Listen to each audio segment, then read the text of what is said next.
जय हिंद दोस्तों। आज की ये वीडियो किरण रिजिजू और हमारे सुप्रीम कोर्ट जजेस के बीच में हुई बातों को लेकर के है। किरण रिजिजू जी के बारे में आप जानते ही हैं, ये अरुणाचल से आते हैं। पहले हमारे स्पोर्ट्स मिनिस्टर भी रहे हैं, फिटनेस के ऊपर भी इनका काफ़ी इन्होंने काम किया है और इस समय ये हमारे लॉ मिनिस्टर हैं। तो इधर काफ़ी समय से ये एक झगड़ा सा बना हुआ है जुडिशरी और गवर्नमेंट के बीच में, और जिसको ये अभी आपका रजत शर्मा शो का जो होता है आपकी अदालत, उसमें भी आए थे और इन्होंने जितनी मर्यादा में रह करके बात करनी चाहिए उतनी मर्यादा में बात की, और कहीं से भी इन्होंने जुडिशरी के बारे में ऐसी बातें नहीं कहीं जो एक मिनिस्टर के हैसियत से अपनी मर्यादा से बाहर जाके इन्होंने कोई बात कही हो। और वहाँ पे भी इन्होंने यही समझाने की कोशिश की कि हम लोग कोशिश करते हैं कि अगर 100 केसेस फटाफट निपट जाएं तो पीछे से 200 केसेस आ रहे हैं, और ये सही बात है कि जजेस की हम लोगों के पास एक कमी सी महसूस हो रही है। और साथ साथ उन्होंने ये भी बतलाया था कि अगर इसको नीचे की लेवल के ऊपर ही टैकल कर लिया जाए, क्योंकि कई केसेस ऐसे होते हैं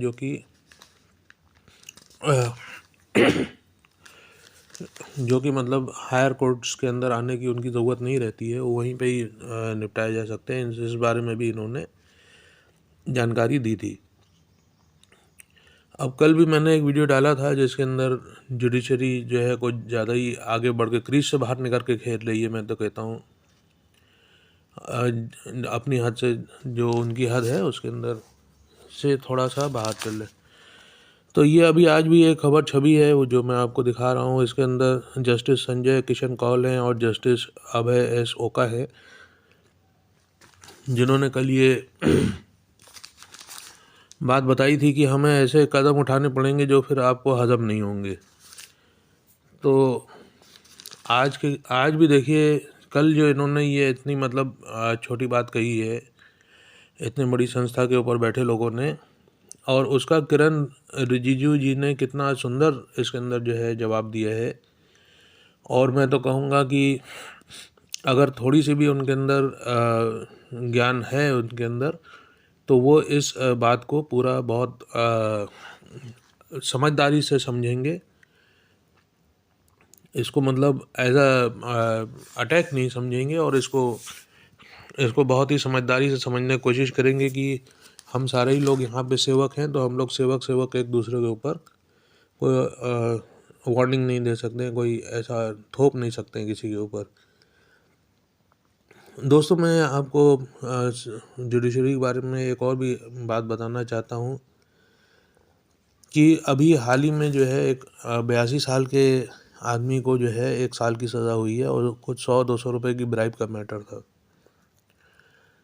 और यही सेम ऑलमोस्ट केस है जिसमें 2-4 लाख रुपए का मैटर था। इसमें तो 100 रुपये का था, इसमें 2-4 लाख रुपए का था।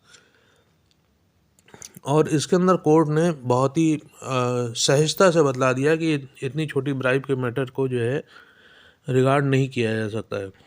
तो कहीं पे उनके लिए 2-4 लाख रुपए बहुत छोटे हो जाते हैं, और कहीं पे उनके लिए 100 रुपये भी बड़े हो जाते हैं।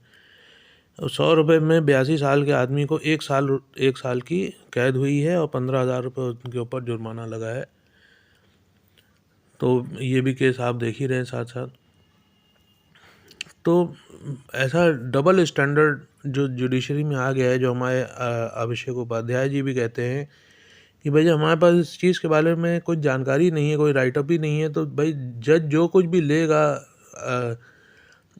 फैसला जो कुछ भी लेगा वो कॉन्स्टिट्यूशन के आधार पर ही लेगा। कॉन्स्टिट्यूशन के अंदर कुछ चीज़ें ऐसी हैं जो लॉज के अंदर कुछ ऐसे लॉज हैं जो हमको तकलीफ़ देते हैं, जो हमको निर्णय लेने में सहजता नहीं दे सकते हैं, जो हमको निर्णय लेने में भटका सकते हैं।